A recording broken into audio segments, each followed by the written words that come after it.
90 में जब लालू जी मुख्यमंत्री बने तो बिहार में प्रति व्यक्ति आय के हिसाब से देश का सबसे गरीब और पिछड़ा राज्य था बिहार। 2005 में जो आपने आंकड़े बताए उस आंकड़े के हिसाब से देश में प्रति व्यक्ति आय के हिसाब से सबसे निचले पायदान पर था बिहार। और आज 66,000 जो आप बता रहे 67,000, अगर उस प्रति व्यक्ति आय को भी लीजिएगा तो भी देश का सबसे गरीब और पिछड़ा राज्य है बिहार। अब आप अपने आंकड़े में जरा ये बता दीजिए कि प्रति व्यक्ति आय के हिसाब से बिहार से नीचे कौन राज्य है, बता दीजिए भाई। बिहार 1990 में भी सबसे गरीब और पिछड़ा था, 2005 में भी सबसे गरीब और पिछड़ा था, और आज भी देश का सबसे गरीब और पिछड़ा राज्य बिहार है प्रति व्यक्ति आय के हिसाब से। दूसरी बात पर आ जाइए, आपने कहा इलेक्ट्रिसिटी कंजम्पशन बढ़ गया। बिहार की आबादी है 13 करोड़, आप दिल्ली में रहती है, दिल्ली की आबादी करीब है 1.5 करोड़।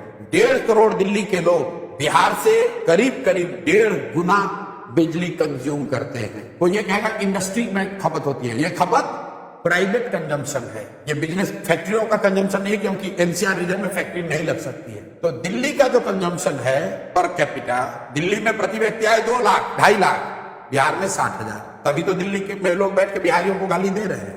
दिल्ली में प्रति व्यक्ति इलेक्ट्रिसिटी का कंजम्पशन बिहार से 10 गुना ज्यादा। 13 करोड़ लोग मिलकर उतना बिजली नहीं कंज्यूम कर रहे हैं जितना कि दिल्ली की 1.5 करोड़ जनता कर रही है। आपने कहा ग्रामीण सड़कों की बात, एक्सप्रेसवे की बात। मेरे भाई, अगर आप अहमदाबाद को, गुजरात को बंगाल से जोड़िएगा तो वो सड़क बिहार होकर जाएगी कि नहीं जाएगी?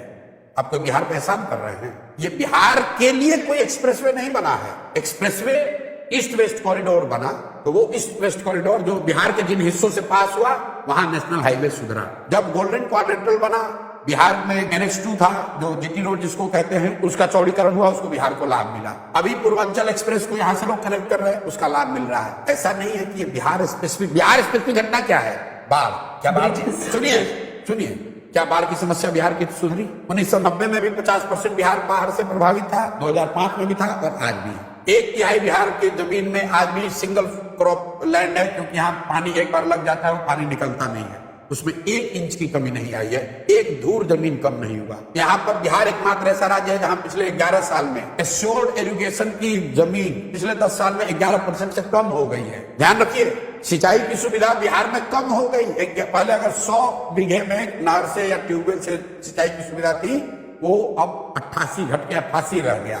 और आप कह रहे हैं कि विकास हो रहा है। भैया, ये तो ऐसे होगा कि नीतीश कुमार कहते हैं कि जब आप मुख्यमंत्री बने तो बिहार का बजट 40,000 करोड़ था, अब 3 लाख करोड़ है। अरे भाई, तब जब आप मुख्यमंत्री बने थे तो देश का बजट था 8 लाख करोड़, अब हो गया 45 लाख करोड़। वो तो नॉर्मल इन्फ्लेशन है।